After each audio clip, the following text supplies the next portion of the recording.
राजनीति के दंगल से युवाओं की आक्रोश तक हमसे जो टकराएगा खबरें जो जुड़ी हों,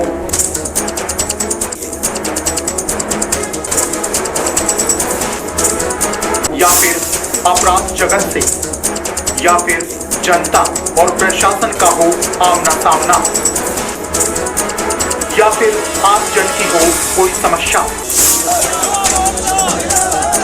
आपका हर मुद्दा बनेगा हमारी आवाज।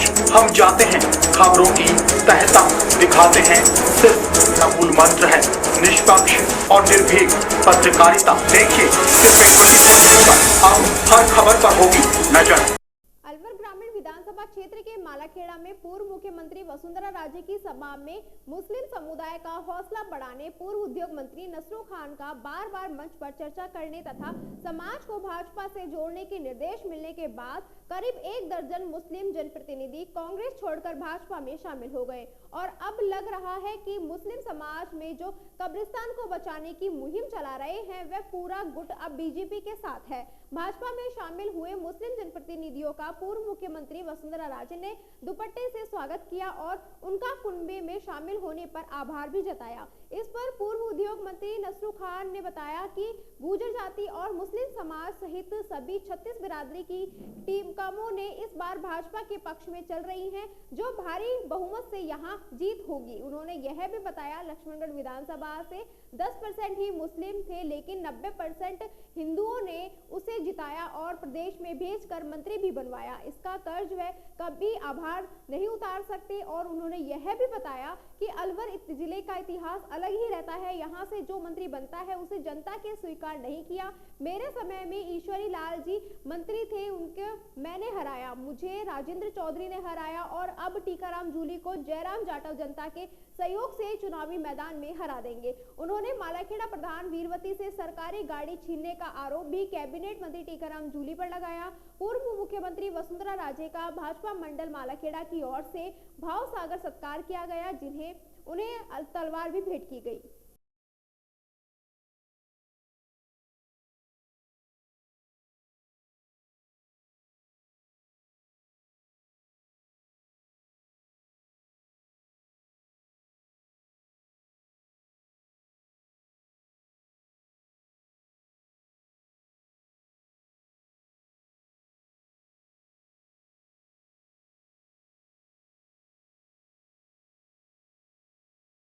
अलवर शहर में भूगोर तुषार नगर नहर के पास सूने मकान का ताला तोड़कर करीब 2 लाख रुपए सामान चोरी करके ले गए। परिवार के लोग गांव गए हुए थे, पीछे से अज्ञात चोर मार्ग को पार कर ले गए। मकान मालिक शेर सिंह मीणा ने बताया कि वे 13 नवंबर को गांव चले गए थे, उसके बाद 20 नवंबर को वापस आए। तब पड़ोसियों ने फोन पर बताया कि मकान का ताला टूटा हुआ मिला है। अंदर आकर देखा तो सोने चांदी के जेवर व 5,000 रुपए की नकदी पार हो गई। करीब 2 लाख रुपए के सामान, नकदी व जेवर की चोरी हुई है। पर्स के अंदर से भी जरूरी सामान चोरी हुआ है। किसी पर कोई शक नहीं है। शेर सिंह मीणा ने बताया कि 13 नवंबर को गांव जाने के बाद 20 नवंबर को सुबह सूचना मिली कि मकान का ताला टूटा हुआ है। अब आकर देखा तो अंदर से सामान बिखरा हुआ मिला। चोरी की वारदात का पता नहीं चला कब हुई है। अब पुलिस को रिपोर्ट दी है, पुलिस मामले की जांच में लगी हुई है। आपका शेर सिंह मीणा। कौन सा क्षेत्र है ये भुगोर तुषार नगर नहर के पास। क्या घटनाक्रम होगी, कब आपको पता लगा, क्या सामान चोरी हुआ आपका? सर ये घटनाक्रम हुई थी, मतलब हमको 13 तारीख को यहाँ से निकल गए थे, फिर जिसके बाद हम 20 तारीख के दिन सुबह पड़ोसियों ने फ़ोन करके बताई थी, जिसके बाद हमको पता लगा। यहाँ आए, हमारा लॉक टूटा मिला और लॉक टूटने के बाद हमको यहाँ पे गेट दरवाजे खुले मिले। सर दरवाजे मिलने के बाद हमको एक LED चोरी हुई मिली। एक पर्स में जो सामान रखा हुआ था, हमारा जो चैन थी उसमें लॉकेट था और एक चांदी की चैन और पैरों की चिटकी और 5,000 नकदी थे और एक चार्जर था। सर ये गुम हो गए। लगभग कितने औसत कितने रुपए का चोरी हुआ है आपको? करीब 220 तक का। 2 लाख से ऊपर का? हाँ 2। किसी करीबी के ऊपर या किसी पड़ोसी के ऊपर आपको संदेह है? नहीं सर। अलवर जिले के रामगढ़ कोटा खुर्द गांव में आपसी रंजिश को लेकर दो पक्षों में झगड़ा हो गया। झगड़े में एक पक्ष के करीब 1 दर्जन लोग घायल हो गए, जबकि एक नाबालिग आबिद की मौत हो गई। ग्रामीण अलादीन ने बताया कि 10 दिन हमारे पक्ष के लड़के अशफाक से दूसरे पक्ष के 8 साल के बच्चे का बाइक से अनजाने में एक्सीडेंट हो गया, जिसमें गफरू के पोते की मौत हो गई, जबकि अशफाक घायल हो गया, जिसका उपचार जयपुर चल रहा है। इसी बात को लेकर दूसरे पक्ष के जावेद सरपंच विरगेह ने आज सुबह लाठी डंडों से हमला कर दिया। इस दौरान फायरिंग का भी आरोप है और फायरिंग में से कई लोग घायल हुए हैं। घायलों में भोली, यनुष, सहनाज, बशीर, जुनेद, आरिफ, वकील, जाहिद और राशिद आदि घायल हो गए हैं। फिलहाल गांव में पुलिस बल तैनात है, वहीं दूसरी ओर अस्पताल में बड़ी संख्या में ग्रामीण पहुंच गए हैं।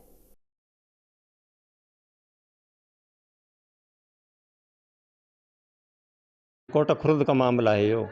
हाँ जी, 8-7 रोज हो गए जब एक्सीडेंट हुआ था उनका। एक लड़का, एक छोटा बच्चा 8 साल का था, वो मर गया था एक्सीडेंट से।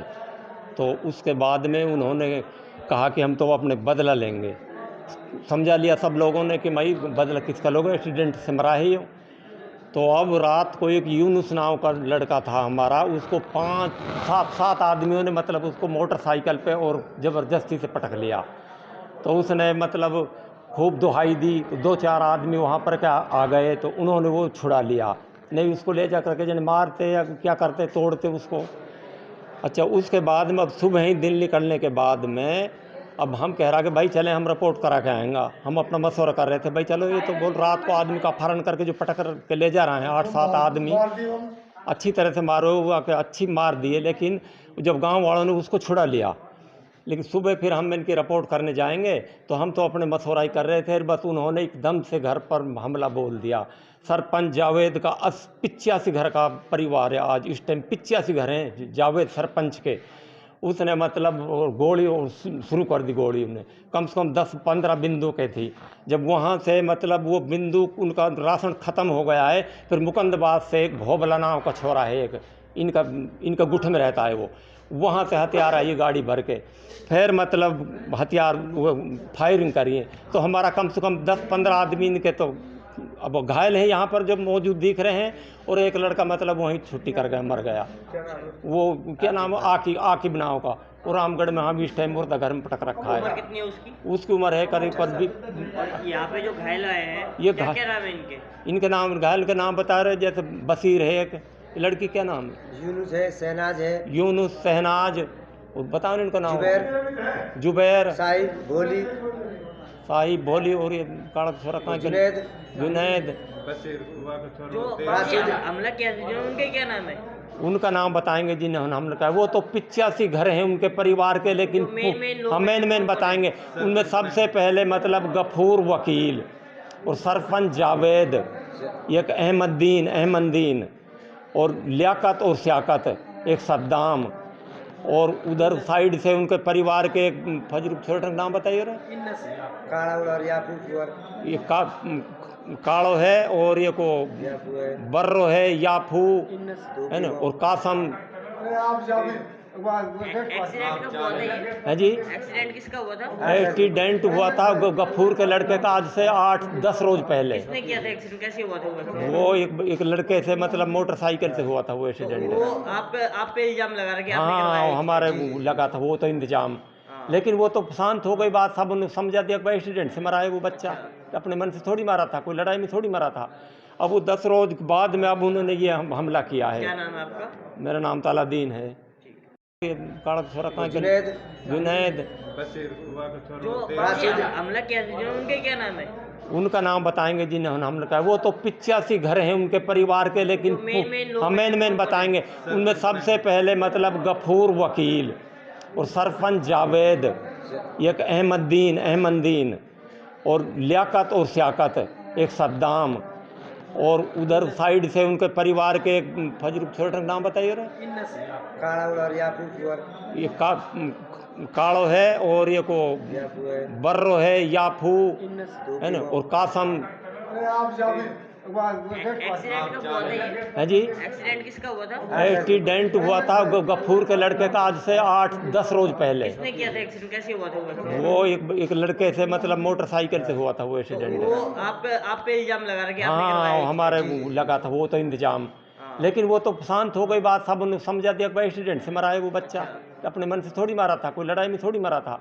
अब वो 10 रोज बाद में अब उन्होंने ये हमला किया क्या है। नाम है आपका? मेरा नाम तालादीन है।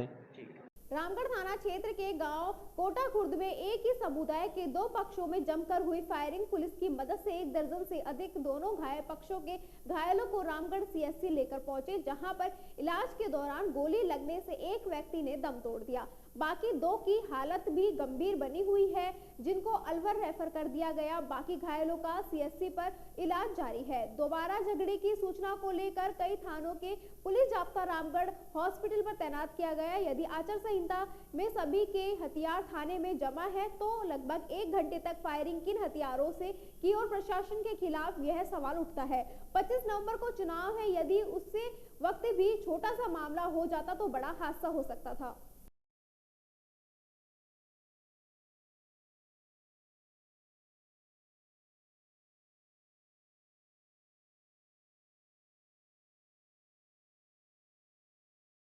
कोटा खुर्द में अभी झगड़ा हुआ है, इसमें कितने लोग गंभीर घायल है और कितनों की मौत हो चुकी है? इसमें एक व्यक्ति की मौत हुई है, आकिब है, आकिब पुत्र धोली। और ये झगड़ा जो है नेव समाज की आपस में 2 पक्षों में झगड़ा हुआ। इसमें एक पक्ष का एक व्यक्ति इंजर्ड हुआ है और दूसरे पक्ष के एक व्यक्ति की मौत और दर्जन भर व्यक्ति घायल हुए हैं, जिनको घायलों को अलवर रेफर किया गया है, जिनका उपचार करवाया जा रहा है। और जो मृतक है उसकी जो डेड बॉडी है वो रामगढ़ हॉस्पिटल की मोर्चरी में रखवा दी गई है। इस संबंध में अभी जो जिनके साथ घटना हुई है, जिनका आदमी खत्म हुआ है, वो घटना के संबंध में रिपोर्ट दे रहे हैं और वो रिपोर्ट पे हम कार्रवाई करेंगे नियमानुसार अगली कार्रवाई। इसमें सर फायरिंग भी हुई है? हाँ, इसमें है ना, और फायरिंग होने की बात सामने आई है और इसमें जांच की जा रही है। ये जो झगड़ा हुआ पुरानी रंजिश को लेकर है या कोई चुनावी रंजिश है? नहीं, चुनावी रंजिश नहीं है ये। इस संबंध में और झगड़ा किस बात को लेकर हुआ इसकी हम जांच कर रहे हैं। ये कोई रात उन्होंने होली का लड़का ने एक हमारे परिवार की लेडी से एक्सीडेंट हो गया, तो रात उसका विवाद हुआ था, उसमें विवाद खत्म हो गया था। अब सुबह में घर पे बैठा था, घर पर आके नहीं यूनुस और राहुल और 5-7 छोटे आके मैं घर पे था, घर पर आके गोली मारी है। तो कितने लोग थे? वो 8-10 लोग थे। तो आपके कितने घायल हुए?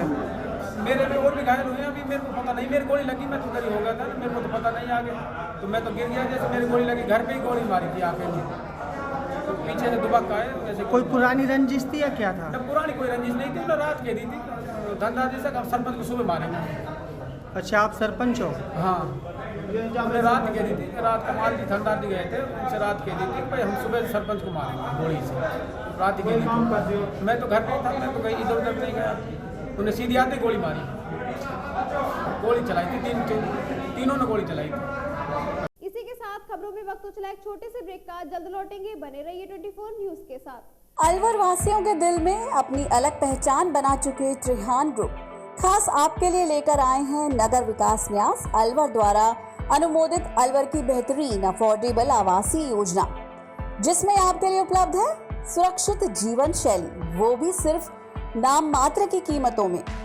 कोई भी मन बनाने से पहले साइट विजिट जरूर करें, क्योंकि 15,000 रुपए से शुरू। अलवर भिवाड़ी मेगा हाईवे पर स्थित ये टाउनशिप आपके लिए पूरी तरह से सेफ है, जहां भरे गार्डन, मंदिर और गुरुद्वारा, फ्लैट्स उपलब्ध।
सर्वोत्तम हाउसिंग योजनाओं में से एक है अपना घर शालीमार। जी हाँ, हजारों परिवारों को इको फ्रेंडली जीवन देने में त्रिहान होम डेवलपर्स हमेशा से अग्रणी रहे हैं और अब आपके अपनों के लिए लाए हैं वर्ल्ड क्लास डिजिटल सुविधाओं से सुसज्जित 4 BHK अमृत कलश लग्जरी आवासीय योजना। जी हाँ, इस आवासीय योजना में आपको मिलेगा स्वच्छंद वातावरण और अभेद्य सुरक्षा कवच के साथ एक ऐसा आशियाना जहां दर्पण और कर्टन भी आपके इशारों पर काम करेंगे। हाई डेफिशिएंसी वाले डिजिटल कैमरों की नजरों में रहेगी आपके अपनों की सुरक्षा। खूबसूरत हरा भरा terrace garden, automatic digital kitchen, अत्याधुनिक सुविधाओं युक्त बेडरूम, ड्राइंग रूम और बाथरूम। त्रिहान होम डेवलपर्स की ये अमृत कलश लग्जरी फ्लैट योजना आपके अपनों के लिए ही है। वर्ल्ड क्लास 4 BHK आशियाने की खूबियों को जानने के लिए आज ही विजिट करें अमृत कलश अपना घर Shalimar luxury residence near Telco circle, Alwar, Rajasthan. Contact number Ashok Saini 9672011113। Alwar district first 3 Tesla MRI and first 32 slice CT scan are also available only at Curewell Diagnostic Center. Curewell Diagnostic and Imaging Center, a complete medical house of latest technology now in Alwar. We are providing all types of investigations for many diseases with reliable results. In this series, digital X-ray, 4G ultrasound, color Doppler, colored sonography, echography, video ECG and thyroid tests are conducted in advanced technology with latest medical equipments. Our other equipments are Siemens Advia Centaur CP, Dizorin Lyson, Sysmex 800i, Vitros 250, Vertex OPZ 3000, Alere Affinion AS 100 Analyzer, Vitec 2 Compact System and Prodigy Lunar DEXA Scan. A well-qualified and dedicated doctor's team is working for their patients for 24 hours in Curewell Diagnostic Center. Dr. S.K. Sharma, Dr. Ran Vijay Singh, Dr. Vinod Kumar Sharma, Dr. Shakti Singh, Dr. Varsha Jain, Dr. Vijendra Kumar Meena. Our main centers are Curewell Diagnostic Center, Lakhanda Kua, Curewell Imaging Center, Divi Camp Building, opposite Government Children Hospital. Our other branches, Curewell Diagnostic Center, Kala Kua, Alwar. Contact with Mr. Kuldeep Singh Arya, Managing Director. Contact number 9414203193. इस news के प्रायोजक हैं बहुरानी brand, पहचान स्वाद और शुद्धता की।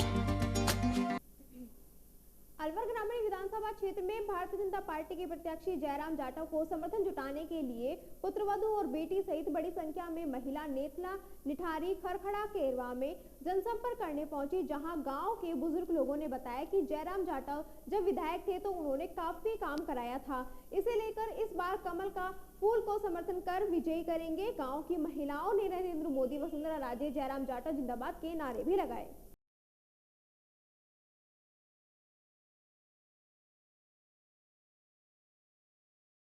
राजगढ़ लक्ष्मणगढ़ विधानसभा क्षेत्र में मिले कांग्रेस प्रत्याशी मांगेलाल मीणा के टिकट को खरीदने की चर्चा चरम सीमा पर है।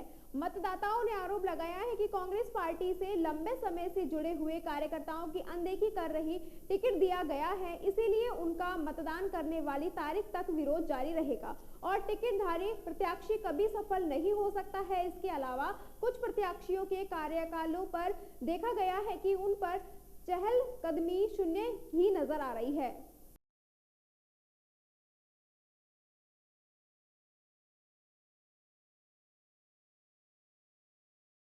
या कर रहे आके एक भी टिकट वाला को वोट नहीं दूं। हाँ ये तो क्यों? अब ये देखो, आज अपना ऑलरेडी विधायक जौहरी लाल जी मांगे लाल जी के लिए शब्द बोल रहे हैं, साहब 8 करोड़ में टिकट खरीदा। और उन्होंने वहाँ पर फूल बाग में और कंपनी बाग में धरना भी दिया है। जब ये 8-8 करोड़ में 10-10 करोड़ में जब टिकट खरीद रहे हैं तो ये जनता का क्या भला करेंगे? ये जनता का क्या भला करेंगे? तो ये चुनाव का तो बहिष्कार कर देना चाहिए। और कुछ तूने यार यह राजगढ़ लक्ष्मणगढ़ विधानसभा क्षेत्र के बारे में क्या बताना चाहेंगे आप? सर ये बताना चाहता है कि दोनों टिकट मिले हैं कांग्रेस बीजेपी का, जो दोनों बिके हुए हैं, लोगों की चर्चा में आ रहे हैं ये दोनों टिकट, लेकिन ये गलत भी मिले हैं टिकट। दोनों कैंडिडेट हैं जो गलत हैं। ये जो टिकट मिले वो गलत मिले हैं। पब्लिक का गुस्सा भी है इस चीज़ के लिए कि टिकट ये गलत दे दिया कैंडिडेट बीजेपी का कांग्रेस का। जो कैंडिडेट राजनीति में उतरे 6 महीने हुए हैं वो उसको टिकट मिलना बहुत गलत है। इसको राजनीति का अभी तक कोई ज्ञान नहीं है पूरी तरह से। राजगढ़ लक्ष्मणगढ़ क्षेत्र में किसका क्या है? सर सबसे ज़्यादा इसमें शीला जी का चर्चा में आ रही है, उसका माहौल एक तरफ हो रहा है और लोगों की चर्चा में शीला जी प्रधान का ज़्यादा हो रही है। टिकट उसको मिलना चाहिए, वैसे तो टिकट गलत मिल गया। लेकिन भाजपा प्रत्याशी जयराम जाटव के समर्थन में उनकी पुत्रवधू और पुत्री निठारी में पहुंची, जहां राजपूत समाज की ओर से उनका स्वागत सम्मान किया गया। सभी महिलाओं ने मिलकर राजस्थानी नृत्य किया तथा एक दूसरे के ऊपर न्योछावर करके सुख समृद्धि की कामना और विजय की प्रार्थना भी की। इस दौरान सीमा जाटव, लाजवंती देवी, संतू देवी सहित अन्य मौजूद रही। भाजपा प्रत्याशी के परिवार के सभी महिलाएं बड़ी बुजुर्ग महिलाओं के पास पहुंची और उन्होंने कमल के फूल को समर्थन देकर वसुंधरा राजे को मजबूती प्रदान करने की अपील की।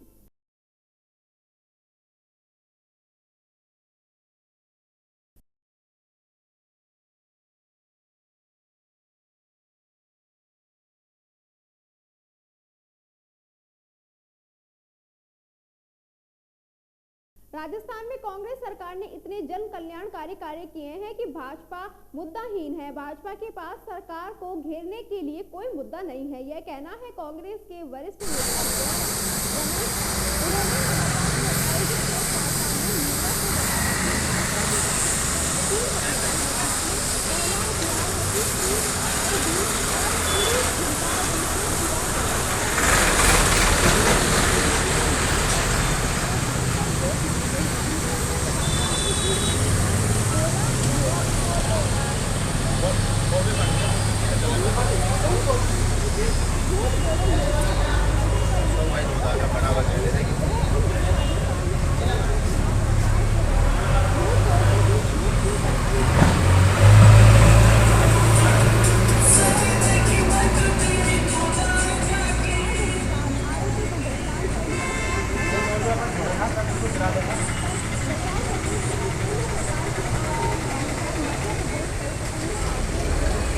सबसे आगे हैं।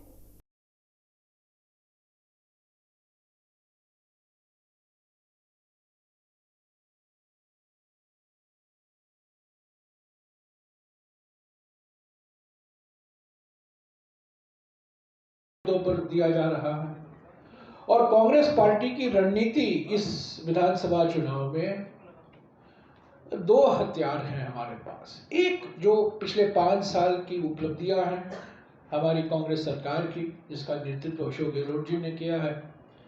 जो कांग्रेस सरकार ने जन कल्याणकारी परियोजनाएं लागू की हैं, खासतौर से स्वास्थ्य के क्षेत्र में चिरंजीवी स्वास्थ्य योजना, किसानों के लिए कर्जा माफ जो किया गया है 2 लाख रुपया तक, गैस सिलेंडर पहला राज्य राजस्थान बना जहां गैस सिलेंडर का दाम 1100-1200 से घटाकर 500 रुपया किया गया। लंपी रोग के समय राजस्थान पहला राज्य बना जहां पशुपालकों को मुआवजा 40,000 रुपया दिया गया। तो पिछले 5 साल में राजस्थान शहरी रोजगार गारंटी योजना लागू किया गया, पहला राज्य बना जो शहरी रोजगार गारंटी। ग्रामीण रोजगार गारंटी तो मनमोहन सिंह जी की सरकार के समय से चला आ रहा है राजस्थान में, उसमें भी राजस्थान की बड़ी उपलब्धियां हैं, पर शहरी रोजगार गारंटी के मामले में राजस्थान पहला राज्य है जहां ऐसा कानून बना। तो कई ऐसे क्षेत्र हैं महिलाओं के लिए, युवाओं के लिए, किसानों के लिए, जहां हमारी सरकार ने पिछले 5 साल में जन कल्याणकारी परियोजना लागू की है और उसी का प्रचार हम कर रहे हैं। अगर मैं खत्म कर दूं, उसके बाद में अगर आप सवाल पूछे तो अच्छा रहेगा। दूसरी बात जो हमारी रणनीति है, कल आपने देखा होगा हमारा मैनिफेस्टो रिलीज किया गया, हमारे कांग्रेस अध्यक्ष मल्लिकार्जुन खड़गे जी ने इसको रिलीज किया, हमारे मुख्यमंत्री जी भी वहाँ मौजूद थे और राजस्थान के सभी नेता मौजूद थे। और इस वचन पत्र में, ये मैनिफेस्टो को, घोषणा पत्र में, इसको जन घोषणा पत्र 2 लिखा गया है। इसका शीर्षक है जन घोषणा पत्र 2। और ये सवाल ये उठता है कि ये जन घोषणा पत्र 2 क्यों लिखा गया है। जन घोषणा पत्र 1 2018 में निकाला गया था, जिसके आधार पर हमने जनादेश मांगा, हमें जनादेश मिला, हमारी सरकार बनी और उस घोषणा पत्र में जो परियोजनाओं का जिक्र किया गया था उसका हमने लागू किया।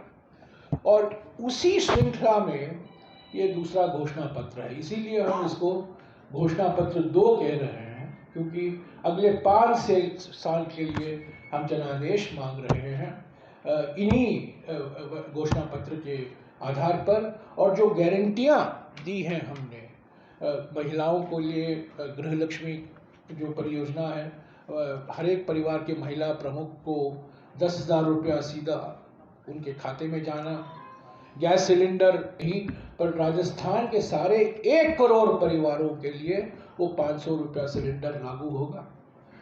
युवाओं के लिए मुफ्त टैबलेट और लैपटॉप जो सरकारी कॉलेज में भर्ती होते हैं, चिरंजीवी स्वास्थ्य योजना के आधार पर चिरंजीवी आपदा बीमा योजना की हमने गारंटी दी है। और सरकारी कर्मचारियों के लिए जो OPS, वो पुराना पेंशन स्कीम हमने लागू किया है, उसको भी हम उसको आगे ले चलेंगे, कानूनी दर्जा देकर उसको कानून बनाएंगे, ताकि सबको विश्वास होगा कि कोई इस खिलवाड़ नहीं कर सकता है पुराने पेंशन स्कीम से। तो महिलाओं के लिए, युवाओं के लिए, किसानों के लिए, सरकारी कर्मचारियों के लिए जो ये हमने गारंटियां दी हैं, इसी के आधार पर हम जनादेश मांग रहे हैं। तो ये रहे कांग्रेस की रणनीति, पिछले 5 साल की उपलब्धियां और हमारा जो घोषणा पत्र 2 है और जो 7 गारंटियां हमने दी हैं, उसी के आधार पर हम एक बार फिर बहुमत मांग रहे हैं जनता से।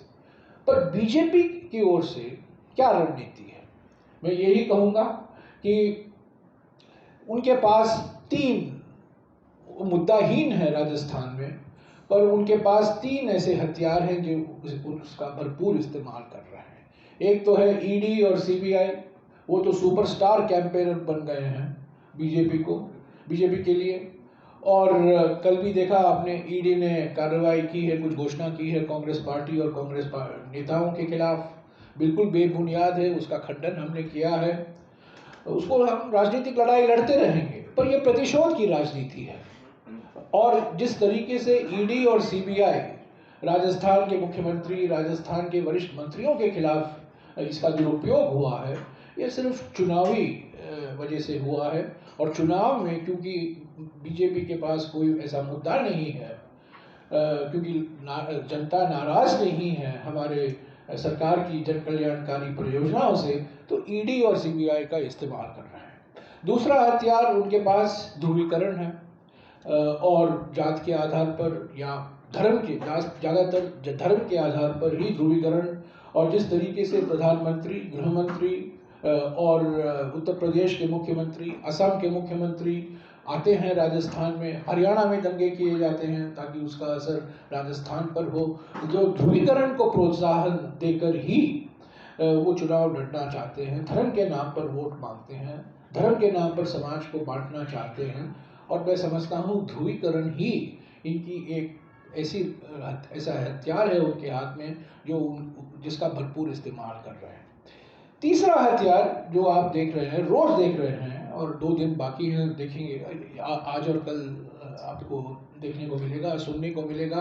प्रधानमंत्री का जो चुनाव प्रचार है, प्रधानमंत्री के मुंह से हम जो सुनते हैं, जब भी प्रधानमंत्री अपना मुंह खोलते हैं झूठ की गंगा बहती है। सभी घंटे के अंदर उस व्यक्ति जो कन्हैया को मारा था उसको गिरफ्तार किया गया और वो व्यक्ति बीजेपी कार्यकर्ता निकला। उन्होंने लंपी रोग के समय राजस्थान से सरकार ने कोई कार्रवाई नहीं की, वो इल्ज़ाम लगाया और वो भी गलत निकला। हमने उसका भी खंडन किया है, क्योंकि राजस्थान एकमात्र सरकार है, गुजरात ने मुआवजा नहीं दिया, उत्तर प्रदेश ने मुआवजा नहीं दिया, पर राजस्थान एकमात्र सरकार है जहां मुआवजा पशुपालकों को दिया गया।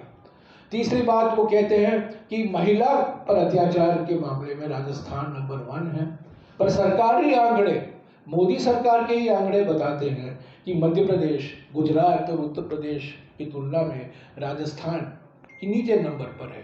कहीं भी होता है महिला पर अत्याचार या आदिवासी पर अत्याचार, ये निंदनीय है किसी भी राज्य में, ये दुर्भाग्यपूर्ण है, ये निंदनीय है और कड़ी से कड़ी कार्रवाई की जानी चाहिए। पर प्रधानमंत्री का बार बार राजस्थान में आना और राजस्थान को बदनाम करना, ये सिर्फ मुख्यमंत्री को बदनाम नहीं कर रहे हैं, कांग्रेस को बदनाम नहीं कर रहे हैं, पर राजस्थान को बदनाम कर रहे हैं। ये बिल्कुल प्रधानमंत्री झूठ बोलो योजना का एक बहुत बड़ा मिसाल है। मैं एक और उदाहरण दूंगा जो खास तौर से अलवर से विशेष महत्व रखता है, इस इलाके से विशेष महत्व रखता है। प्रधानमंत्री बार बार कहते हैं कि पूर्वी राजस्थान कैनाल परियोजना, पूर्वी राजस्थान नहर परियोजना ERCP के बारे में अशोक गहलोत जी की सरकार, कांग्रेस सरकार ने कुछ नहीं किया। मैं याद दिलाना चाहता हूँ आप लोगों को, आप जानते ही होंगे 7 जुलाई 2018 को जयपुर में प्रधानमंत्री ने घोषणा की कि ERCP यानी कि पूर्वी राजस्थान नहर परियोजना को राष्ट्रीय परियोजना का दर्जा दिया जाएगा। इसका ये माने है कि राष्ट्रीय परियोजना जब घोषित किया जाता है, केंद्र सरकार 90% खर्चा केंद्र सरकार की जिम्मेदारी बनती है। ये पहली बार 7 जुलाई 2018 को प्रधानमंत्री ने स्वयं कहा। 6 अक्टूबर 2018 को अजमेर में वही वादा प्रधानमंत्री ने दोहराया और उसके बाद 6 बार अशोक गहलोत जी ने, मुख्यमंत्री जी ने प्रधानमंत्री को खत लिखा है।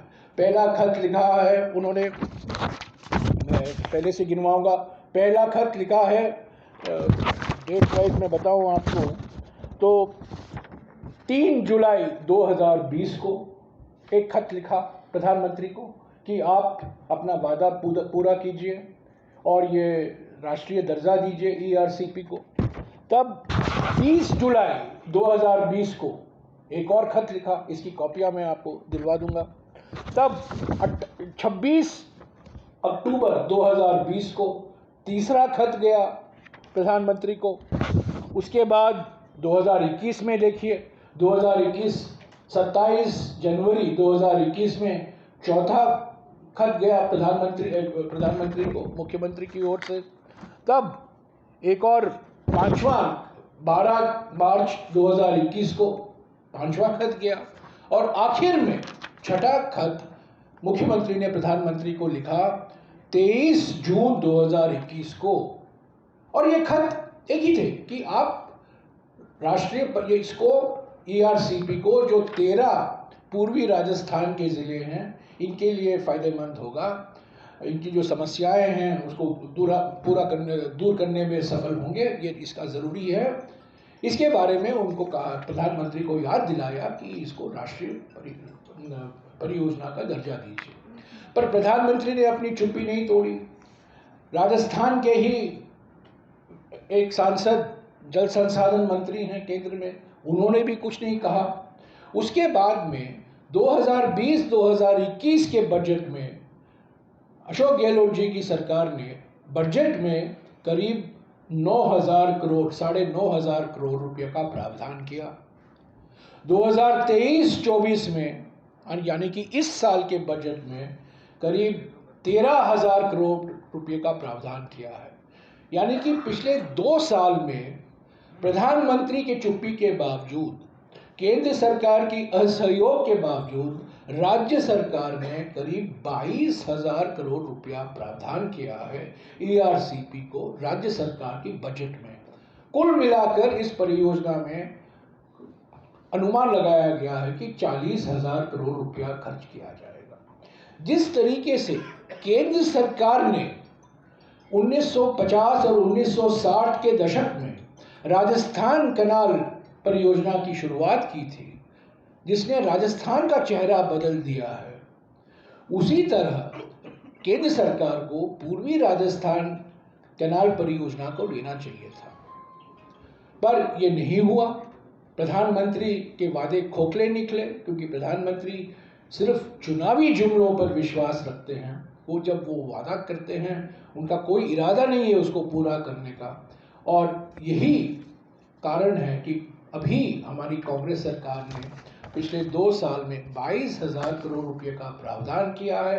काम शुरू हो चुका है और हम वचनबद्ध हैं कि हम, अगर हमें जनादेश मिलेगा, हमें विश्वास है कि जनादेश मिलेगा, पूर्वी राजस्थान कैनाल परियोजना को हम बिल्कुल प्राथमिकता देंगे।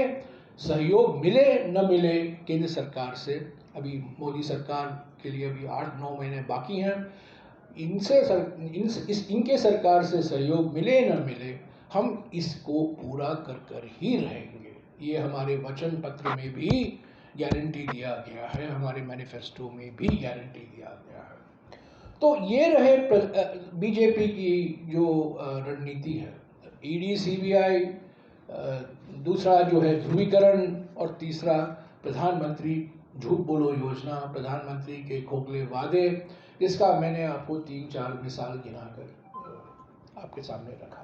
जारा के कांग्रेस प्रत्याशी इमरान खान का बाबा मोहन राम मंदिर खोली में लोगों के द्वारा भव्य स्वागत सत्कार किया गया, जिसमें सैकड़ों की संख्या में लोग उनके स्वागत सत्कार में मौजूद रहे। इमरान खान का माला व साफा पहनाकर स्वागत सत्कार किया गया, जिसमें भारी तादाद में लोग मौजूद रहे व इमरान खान को विजय बनाने का आश्वासन भी दिया।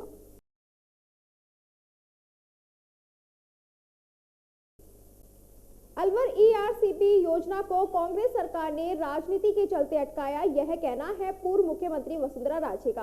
वह बुधवार को कंपनी बाग में भाजपा प्रत्याशी संजय शर्मा के समर्थन में आयोजित सभा को संबोधित कर रही थी। पूर्व मुख्यमंत्री ने कहा कि हमने ERCP योजना तैयार की है, जिससे अलवर जिला सहित 13 जिले जुड़ते हैं। हम चाहते थे कि चंबल का पानी अलवर में आए। अलवर में जो पानी की मुसीबत है, कंपनियों को पानी नहीं मिल पा रहा है, उससे वह सही होता, बचा हुआ पानी सिंचाई के काम आता। ERCP की बहुत बड़ी कल्पना हमने की, लेकिन कांग्रेस सरकार ने राजनीति के चलते उसे अटका के छोड़ दिया। उन्होंने आरोप लगाया है कि कांग्रेस सरकार की आदत है खर्चा नहीं करना या खर्चा अपने ऊपर, परिवार के ऊपर करना। जनता पर वह खर्चा करना नहीं चाहते। अगर यह स्कीम चल जाती तो आज अलवर जिले के साथ राजस्थान को पानी मिलता। यह कहते हैं कि बिजली फ्री देंगे, कहां से देंगे? जब बिजली आ ही नहीं रही है तो देंगे कहां से? जब यह जाएंगे तो राजस्थान का सत्यानाश कर जाएंगे। उन्होंने आरोप लगाया है कि सरकार ने 4 साल कुछ नहीं दिया और अब चुनावी साल में फ्री मोबाइल बिजली आदि दिया जा रहा है। क्यों 4 साल पहले यह सब जनता को नहीं दिया? इस दौरान उन्होंने संजय शर्मा की जमकर तारीफ की और कहा कि 25 नवंबर को कमल खिलाकर संजय को जिताएं। संजय ने हमेशा जनता की सेवा की है, इसे जिताकर सेवा और बढ़कर करने का मौका दे। इस दौरान भाजपा के अनेक नेता और कार्यकर्ता मौजूद रहे।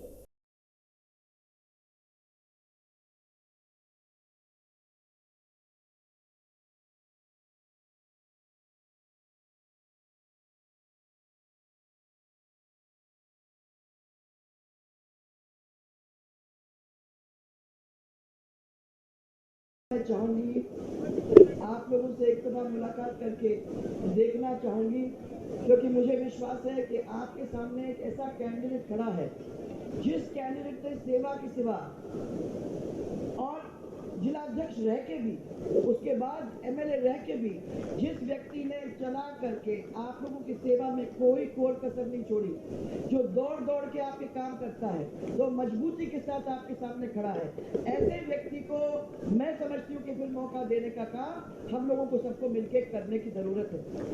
ऐसे व्यक्ति हम लोगों को बहुत कम मिलते हैं और आज अलवर की इस धरती पर मैं सबसे पहले आप लोग सबको प्रणाम करना चाहूंगी। मैं आप सब को प्रणाम करना चाहती हूँ। भर्तृहरि महाराज की इस धरती के ऊपर पहले मैं उनका आशीर्वाद लेकर आप लोगों के बीच में आपका आशीर्वाद लेकर संजय को वो आशीर्वाद दिलाकर 25 तारीख को वोटिंग के अंदर को कमल खिलाकर मेरा विश्वास है कि ये जाके आपकी सेवा कर जो अभी तक जो कर रहा है उसको और आगे बढ़ाने का काम वो जरूर करेगा। संजय आपको याद होगा जब सरकार अपनी थी तो 5-10 दिन हम लोगों ने अलग से आपको ठीक करने की कोशिश की थी। आपको याद होगा कि आप लोगों ने मीटिंग्स की 100 लोगों की 200 लोगों की, और क्योंकि मैंने हमेशा इन लोगों को यही कहा है कि हम लोगों को बैठ के सबसे पहले क्या जनता चाहती है उसके बारे में पता करने की कोशिश करनी चाहिए। ऊपर से थोपने से काम नहीं चलेगा। हम लोगों को जनता से पूछकर उनके काम को नीचे जमीन पे लाने की कोशिश करनी है। तो मुझे याद है कि हम लोगों ने बहुत सारे काम आप लोगों से बात करने के बाद शुरुआत उसकी करवाई थी। यहाँ थोड़ा सा मैंने इसका एक बना के भी रखा, तो मैंने कहा संजय इसको याद दिलाने की ज़रूरत है जो आप लोगों ने देवी होगी। आपने यहाँ 33 kV के कई GSS बनाए, 175 करोड़ की लागत से अलवर शहर के अंदर पानी की मुसीबत जो थी उसको ठीक करने के लिए आपने कुछ कदम आगे बढ़ाने का काम किया, और 137 ट्यूबवेल अब जो पैसा इसके पास आया है वो ट्यूबवेल खुदाने में लगा। परंतु सबसे ज़्यादा प्रॉब्लम क्या है, जमीन का पानी और नीचे चला जा रहा है। हम लोगों ने उस समय जल स्वावलंबन योजना चालू की थी, आपको याद होगा, और हमने कोशिश की थी कि जगह जगह के ऊपर अगर जनता के साथ मिलकर हम लोग ये योजना चालू कर देंगे तो जो नीचे गया हुआ पानी है वो ऊपर आएगा, और कुछ हद तक हमको इसमें सक्सेस मिला।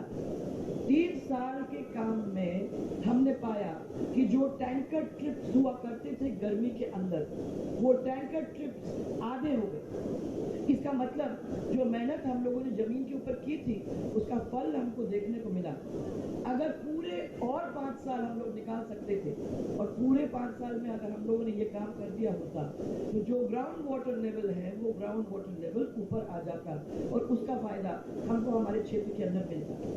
परंतु उसको ध्यान में रखते हुए ERC की योजना हम लोगों ने एक दफा बैठ के तैयार करने की कोशिश की। इसमें 13 आपको जैसे मालूम है 13 जिले जुड़ते हैं, कोटा, झालावाड़, बारा, धौलपुर, भरतपुर, आपका माधोपुर, दौसा, इस सबको जोड़ते जोड़ते जोड़ते आप तक अलवर तक आने का हमने कोशिश की कि चंबल का पानी अलवर तक आए।